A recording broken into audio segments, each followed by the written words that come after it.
Teenager hooked on violent computer games. He's playing them an incredible 16 hours a day. His mother says his personality has changed and that he's become moody and violent, and his addiction is tearing the family apart. They don't realise how addictive it can be. It's a world of fantasy and fun. But for 16-year-old Cameron Sandler, this is more than a game. It's an addiction and an illness. I'm addicted to the game, but I'm not fully addicted. Like, I can quit whenever I want. This really kicks ass, doesn't it? It all started 18 months ago when Cameron discovered World of Warcraft. Oh, now I'm going to kill you all. This never-ending computer game is played by millions around the globe. From America, Germany, China, all of Europe, England. And you've got friends in all of these places? Yeah. And that's what you refer to them as, your friends? Yeah. They play simultaneously for hours on end. Well, when you're ready. Fighting and killing their enemies. I don't know why. I just eventually got addicted to it. Cameron has up to 500 players on his team, known as a guild. The longest I've ever played it for was 12 hours, and that was just because the guild wanted me on for that long. Oh, you took my kill. Why do you talk with an American accent when you're talking to these people? I don't know. It's probably like you move to a new country or something. You just end up picking it up. And that's not all he picked up. For f***'s sake. There's the tension and the violence.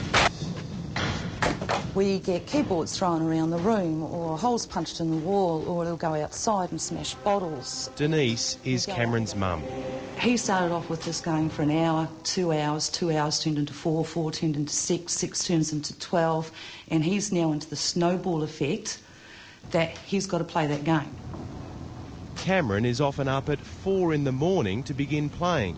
Sometimes he goes right through the night. His mum estimates that, on average, he's in front of that screen 16 hours a day. My choice to play it. My choice to be addicted to it. Cameron reckons he can stand up and walk away whenever he wants. But try telling that to his mum. Denise believes he's hooked. And just like an alcoholic, a smoker or a drug addict, getting off, beating the habit, is going to be an enormous challenge. Regardless of who's right and wrong in this household, experts are now warning that addiction to technology is becoming the fastest growing illness of the 21st century. No, his situation isn't rare at all. In fact, he's just the tip of probably a very undisclosed iceberg. Psychologist Edwina Cowdery and her colleagues are seeing more and more cases every day. The DSM-4, which is the Diagnostic Statistical Manual, basically it's the psychologist's Bible of all the things that we're meant to know about. It doesn't have internet addiction in it. I would suspect the next one does, because of the amount of internet addiction in various forms for various ages that we're starting to see. Do you regret discovering this game? Kind of. It's taken a lot of time away from me. I could have made up, going out, exploring some more, meeting new people, but other than that, no, because I've gone and explored inside the game. I've met new people inside the game. Warcraft has had such an impact on players, there are chat rooms on the internet dedicated to addicts. An assistant professor from Harvard University claims up to 40% of users are hooked. And in China, a gifted 13-year-old student killed himself after playing Warcraft for 36 hours straight. The boy left a suicide note saying he wanted to join the heroes of the game he worshipped. It's a fantasy world.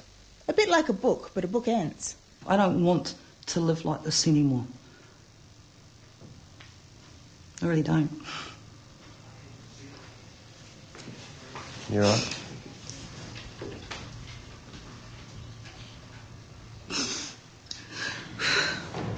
Do you think people find it hard to believe the impact? I think so. I didn't think that a game would be this addictive to this point and change a personality. Cameron has left school, and at the moment he isn't studying or working. He knows now is the time to tackle his addiction. It's no longer a game. How many parents do you think will be watching this story tonight and saying, that's me? I would say a lot. This is going to be a problem that we're going to be hearing a lot more about. Oh, yes. Oh, yes, big time.